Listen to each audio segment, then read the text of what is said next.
We find ourselves traveling to a small village in an ancient land, hidden away in a constellation of planets. This beautiful constellation is conjoined by delicate, sacred, concentric patterns of starlight and cosmic dust. Named by the great gods of good, evil, and somewhere between, our realm, Lunias, was born. Before us is a story of a seemingly insignificant young girl living in a place where she does not belong. This is the Born of Fire series, Part 1. Fvled is young when she first understands that there is something wrong with her. The townspeople are in the village square, prostrated before their All-Mother, knees pressed to the fresh tiled earth as she makes her slow way among them.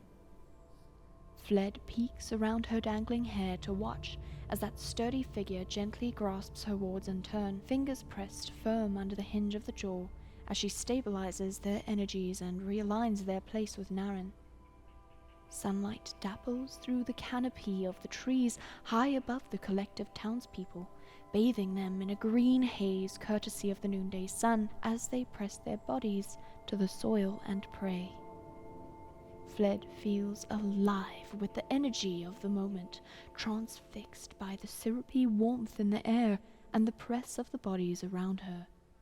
She stares mesmerized as the All-Mother connects them together with their god and the forest that surrounds them. She makes her way slowly towards where Fvled's father is kneeling, patiently awaiting his turn at her hand.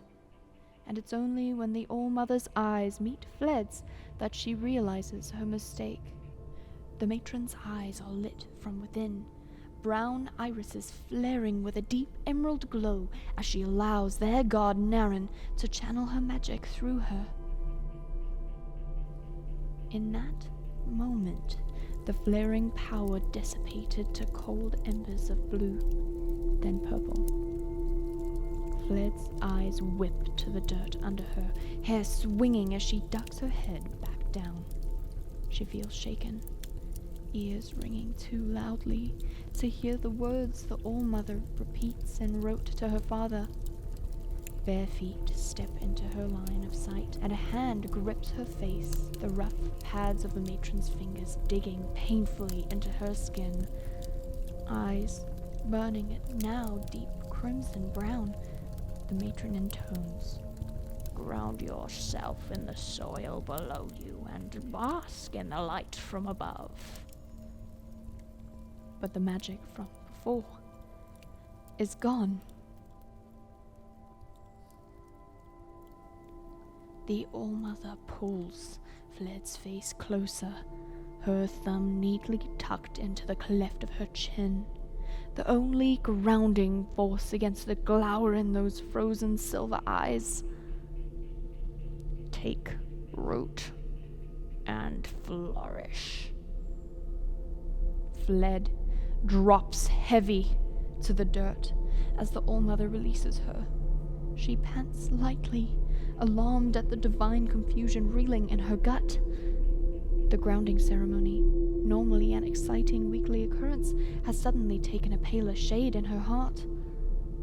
Her fingers curl into the soil, and she struggles to find that peaceful serenity the routine should leave in its wake.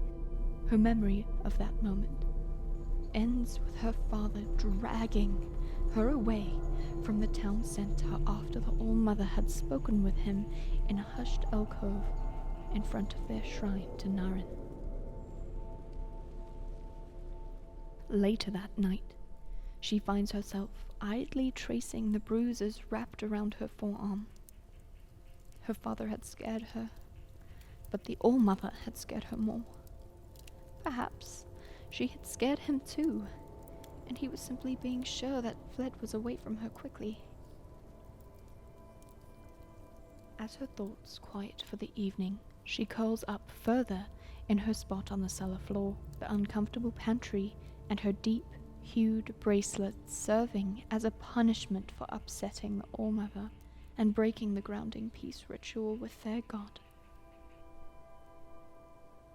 In the morning, her mother will wake her by her ear, washing her with what's left of the water from the laundry before putting her to work. She'll labor in the house until her father sees she can barely stand, her energy for bad behavior drained. But when she lays in her cot that night, a scant improvement from the cold floor of the cellar, dizzy from her day, she'll find that the warmth she sought during the grounding ceremony is a little closer at heart. Opposed to an emerald haze, she'll fall asleep with her hands cupped around a small flame, summoned of her own power. Thank you for listening. If you enjoyed our video, please leave a like and comment. It would be greatly appreciated. Until next time, may you have long days and pleasant nights. This is the Fantasy Tattooer.